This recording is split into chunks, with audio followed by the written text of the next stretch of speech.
సురవరం ప్రతాపరెడ్డి తెలుగు విశ్వవిద్యాలయం ఆమోదితంగా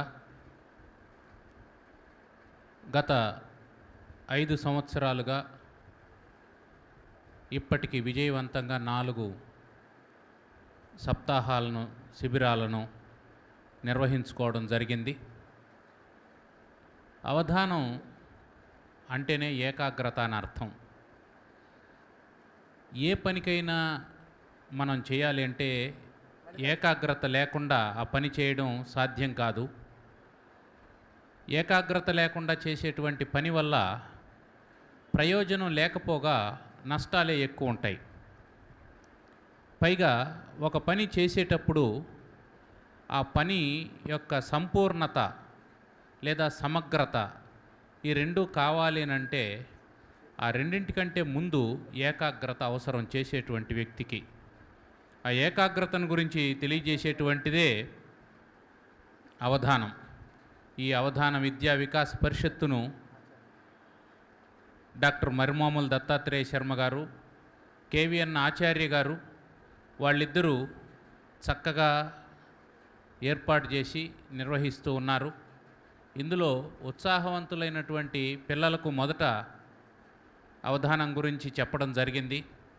ఆ తర్వాత కాలంలో అవధానం చేయడానికి కావలసినటువంటి ప్రాతిపదికైనటువంటి పద్య రచనకు కూడా శిక్షణ ఏర్పాటు చేయాలన్నటువంటి ఉద్దేశంతో షోడశ కళా ప్రపూర్ణ అనే పేరుతో ఒక కార్యక్రమాన్ని ఏర్పాటు చేసి మొదట ఆన్లైన్ ద్వారా పద్య రచన శిక్షణ కార్యక్రమాలు నిర్వహించడం జరిగింది. ఆ తర్వాత గత శిబిరం నుంచి సమాంతరంగా అవధాన శిక్షణతో పాటు పద్య రచన శిక్షణ కూడా ఏర్పాటు చేసి ఈ కార్యక్రమాలు చేస్తూ ఉన్నాం. అవధానం అనేది తెలుగువారికి ప్రత్యేకమైనటువంటి సొత్తు. ఇది భారతీయ సనాతన సంస్కృతిలో అంతర్భాగమైనటువంటిది. ఎందుకు ఈ మాట అంటున్నామంటే అవధానం అనేటువంటి శబ్దం పూర్తిగా వేద సంబంధమైనటువంటిది.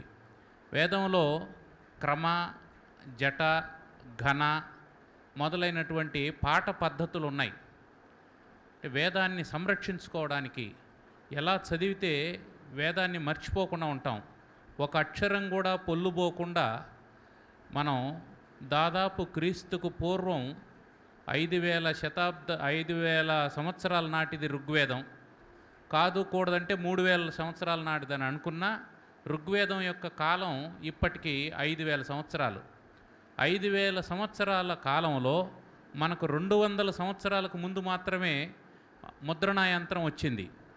దాదాపు 4800 సంవత్సరాల పాటు ఋగ్వేద మంత్రాలని, యజుర్వేద, సామవేద, అథర్వణ వేదాలని మనం చాలా చక్కగా సంరక్షించుకుంటూ వచ్చాము అంటే దానికి కారణం ఆ పాఠ పద్ధతులు, వాటికే అవధానము అని పేరు.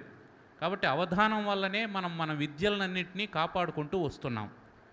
వేద విద్యను కాపాడినటువంటి అవధానాన్ని లౌకిక విద్యలకు మనం అన్వయింపజేశామంటే ఈ విద్యలన్నీ కూడా చాలా జాగ్రత్తగా సంరక్షింపబడి రాబోయేటువంటి తరాలకు మనం అందించడానికి వీలవుతాయి. ఇందులో ముఖ్యమైనటువంటి విషయం ఏమిటంటే ఈ లోకంలో మనం వచ్చిన తర్వాత అనేకమైనటువంటి విద్యలు నేర్చుకుంటాం. దానికి మన స్వీయమైనటువంటి ప్రజ్ఞను కూడా కొంచెం జోడిస్తాం. అనేకమైనటువంటి మార్పులు చేర్పులు చేస్తాం. దాన్ని ఇంకొంచెం సమగ్రంగా ఉండేటట్టు తయారు చేస్తాం. అంత తయారు చేసినటువంటి జ్ఞానం తర్వాత తరానికి అందించకుండా మృత్యు రూపంలో శరీరాన్ని వదిలినట్లు జ్ఞానాన్ని కూడా వదిలేస్తే అది నిష్ప్రయోజనం అయిపోతుంది. ఒక వైద్యానికి సంబంధించిన జ్ఞానం కావచ్చు, ఒక పద్యానికి సంబంధించినటువంటి జ్ఞానం కావచ్చు, లేదా లౌకికమైనటువంటి వ్యవహారానికి సంబంధించినటువంటి జ్ఞానం కావచ్చు, ఆర్థిక సంబంధమైనటువంటి జ్ఞానం కావచ్చు, ఏ జ్ఞానమైనా సరే అది తరువాత తరానికి అందకపోతే అది నిష్ప్రయోజనము అనేటువంటి సంకల్పంతో ఈ అవధాన విద్య ఇప్పుడున్నటువంటి పరిస్థితుల్లో ఉన్న తెలుగు రాష్ట్రాల్లో ఆంగ్ల మాధ్యమానికి పెద్దపీట వేసి తెలుగు చదివేటువంటి విద్యార్థులే తగ్గిపోతూ ఉన్నటువంటి నేపథ్యంలో తెలుగు మాట్లాడడం ఒక రకమైనటువంటి తక్కువ తనంగా భావిస్తూ ఉన్నటువంటి ఈ రోజుల్లో ఎలాగైనా సరే తెలుగు భాషను, తెలుగు పద్యాన్ని, అవధానాన్ని సంరక్షించుకోవాలన్నటువంటి సదుద్దేశంతో మొదటి నుంచి పిల్లలతో మమేకమై వాళ్ళకు పాఠాలతో పాటు జీవిత పాఠాలు కూడా చెప్పినటువంటి ఆచార్యులిద్దరూ గురుకుల విద్యా వ్యవస్థలో పనిచేసినటువంటి మరుమామూలు దత్తాత్రేయ శర్మ గారు, కేవీఎన్ ఆచార్య గారు, వాళ్ళిద్దరూ కూడా వాళ్ళు సర్వీసులో ఉన్నటువంటి రోజుల్లోనే, పాఠాలు చెబుతూ ఉన్నటువంటి రోజుల్లోనే విద్యార్థులను ప్రోత్సహించి వాళ్ళ చేత చాలా చక్కగా పద్యాలు చెప్పించి అవధానాలు కూడా చేయించినటువంటి వారు. అట్లాంటి వాళ్ళు ఒక బృహత్ సంకల్పాన్ని తీసుకొని ఆ బృహత్ సంకల్పాన్ని కార్యరూపం ధరింపజేయడం కోసం అనేకమైనటువంటి వ్యయ ప్రయాసలు కోర్చుతూ ఇతరుల వైపు నుంచి, సమాజం వైపు నుంచి సహాయ సహకారాల సంగతి ప్రక్కన పెడితే దీనికి అనేకమైనటువంటి ప్రశ్నలు వేసినటువంటి వాళ్ళు, విమర్శ చేసినటువంటి వాళ్ళు కూడా ఉన్నారు. అవధానం అనేది దైవదత్తమైనటువంటిది కదా, మీరు చెబితే వస్తుందా అని, ప్రతిభ అనేది జన్మతః రావాలి కదా, మీరు నేర్పిస్తే ప్రతిభావంతులు అవుతారా అని, ఇట్లా రకరకాలైనటువంటి ప్రశ్నలు సంధించేటువంటి వాళ్ళు నాడు ఉన్నారు, నేడు కూడా ఉన్నారు. కానీ ప్రతిభావంతుడైనటువంటి వాడికి సరైనటువంటి ప్రోత్సాహం అందకపోతే మాత్రం, ప్రతిభను మనం తెచ్చిపెట్టకపోయినా ఉన్నటువంటి ప్రతిభకు ప్రోత్సాహం ఇవ్వకపోతే ఆ ప్రతిభ నివురుగప్పిన నిప్పులాగా మెల్లమెల్లగా నశించిపోతుందే తప్ప దానివల్ల ప్రయోజనం ఉండదు. అందుకని ప్రతిభావంతులైనటువంటి విద్యార్థులు, ఆసక్తి కలిగినటువంటి విద్యార్థులు వాళ్ళందరినీ ఎక్కడెక్కడున్నారో వాళ్ళని పిలిపించి 7 రోజుల పాటు ఉచితంగా వసతి, భోజనం ఏర్పాటు చేసి ఉత్తములైనటువంటి అధ్యాపకుల చేత, వారికి నిష్ణాతులైనటువంటి అధ్యాపకుల చేత చక్కని పాఠాలను బోధింపజేస్తూ వాళ్ళను సాఫల్యం దిశగా అడుగులు వేసేటట్టు చేస్తూ ఉన్నారు. ఈ అవధానం అనేది సాంకేతిక యుగంలో అవసరమా అనంటే, మనం ఎంత ఆలోచన చేసినా ఈ కృత్రిమ మేధస్సు అనేటువంటిది దానికి ఏ సమాచారం అయితే అందుబాటులో ఉంటుందో ఆ సమాచారాన్నే తిరిగి ఇవ్వగలుగుతుంది. సమాచారం దానికి సరైనటువంటిది అందకపోతే ఏ సమాచారం ఉందో దాన్ని మాత్రమే తిరిగిస్తుంది. కానీ అక్కడ విచక్షణ అనేది ఉండదు. ఆ విచక్షణ జ్ఞానం ఒక్క మానవునికి మాత్రమే ఉంటుంది.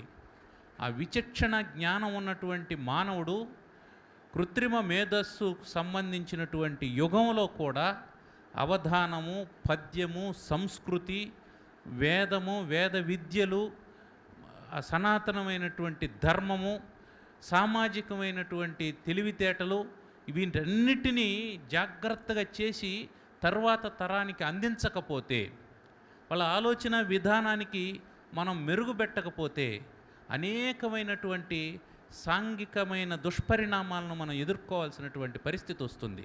అవధానం అనేది కేవలం ఒక ప్రదర్శన కళ మాత్రమే కాదు, అది ఒక వ్యక్తిత్వ వికాస పాఠం. ఒక మనిషి యొక్క జీవితంలో ఎన్నో కష్టాలు వస్తాయి. అట్లాంటిదే నిషిద్ధాక్షరి కూడా. ఆ కష్టాలని ఎలా అధిగమించాలి అనేది నిషిద్ధాక్షరి నేర్పిస్తుంది. సమస్యల్ని ఎలా పరిష్కరించుకోవాలనో సమస్యాపూరణం నేర్పిస్తుంది. తనకు ఉన్నటువంటి వనరుల్ని ఎలా వినియోగించుకొని తాను ఎదగాలి అనే దాన్ని దత్తపది నేర్పిస్తుంది. ఒక సృజనాత్మకమైనటువంటి భావనను చాలా వేగంగా చెప్పడానికి వర్ణన, ఆసువు ఉపయోగపడతాయి. అప్రస్తుత ప్రసంగం అయితే ప్రతి ఒక్కరి జీవితంలో అనివార్యంగా ప్రవేశించిపోయింది. దాన్ని అధిగమించి ఎలా తన జీవితాన్ని సుప్రస్తుతం చేసుకోవాలనో తెలిపేటువంటిది అప్రస్తుత ప్రసంగం. ఇక పురాణ విజ్ఞానం కావచ్చు, గంట గణనం కావచ్చు, ఇవన్నీ కూడా విద్యార్థి యొక్క సృజనశీలతకు, అతని యొక్క కష్టే ఫలి అనేటువంటి సిద్ధాంతానికి ప్రతినిధులుగా నిలిచేటువంటి అంశాలు. అటువంటి అంశాలన్నీ కూడుకున్నటువంటి అవధానం ఇప్పటికీ కాదు, అది ఏ తరానికైనా ఎన్ని రకాలైనటువంటి కృత్రిమమైనటువంటి మేధస్సులు వచ్చినా సరే వ్యక్తిత్వం లేకపోతే అదే కృత్రిమ మేధస్సు అది సమాజం యొక్క వినాశనానికి కారణమవుతుంది. వ్యక్తిత్వం ఉన్నటువంటి సమాజంలో కృత్రిమ మేధస్సు అభివృద్ధికి కారణమవుతుంది. ఈ విషయాల్ని దృష్టిలో ఉంచుకొని అవధాన విద్యా వికాస పరిషత్తు పనిచేస్తూ ఉంది. ఆ కారణం చేతనే అవధానం అందరికీ ఆవశ్యకమైనటువంటి విద్య అని తెలియజేస్తూ, అందరూ నేర్చుకోలేకపోవచ్చు, కానీ దాన్ని చూసి దానిలో ఉండేటువంటి ఆంతర్యాన్ని పసిగట్టి జీవితాన్ని దిద్దుకోవాలి. అటువంటి అనర్ఘమైనటువంటి కార్యక్రమానికి వేదికగా ఈరోజు Saint Mark's grammar school Deendayal Nagar Neredmet నిలిచింది. దీనికి తన వ్యయ ప్రయాసలన్నింటినీ కూడా తమ భుజస్కంధాల మీద మోస్తూ ఉన్నటువంటి శ్రీ మావుడూరి మల్లికార్జున శర్మ గారికి అనేకమైనటువంటి కృతజ్ఞతలు తెలియజేస్తూ ఈ కార్యక్రమాన్ని దిగ్విజయం చేయడానికి శ్రీకాకుళం నుంచి బంకుపల్లి రమేష్ శర్మ గారు విచ్చేసి ఉన్నారు. వారు అనేకమైనటువంటి శతావధానాలు జరిపించినటువంటి వారు. అదేవిధంగా ఈ కార్యక్రమంలో కేవీఎన్ ఆచార్య గారు, వారు కార్యదర్శిగా ఉంటూ సమస్తమైనటువంటి కార్యక్రమాలని సంయోజనం చేస్తూ ఉన్నారు.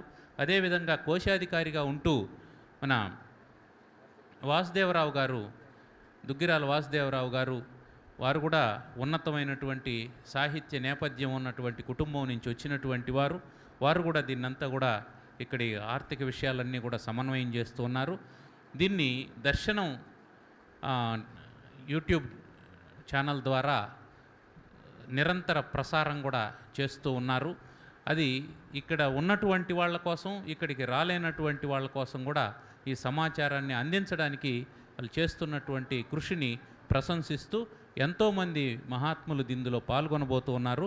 ప్రతి ఒక్కరూ దీన్ని చూసి ఆనందించి తర్వాత వాళ్ళ యొక్క సూచనలు సలహాలు కూడా తెలియజేస్తే తర్వాత కాలంలో రాబోయేటువంటి శిబిరాల్లో ఇంకా దీన్ని మరింత మెరుగ్గాను వైభవంగాను జరుపుకునేదానికి ప్రయత్నిస్తామని తెలియజేసుకుంటూ ధన్యవాదాలు, నమస్కారం.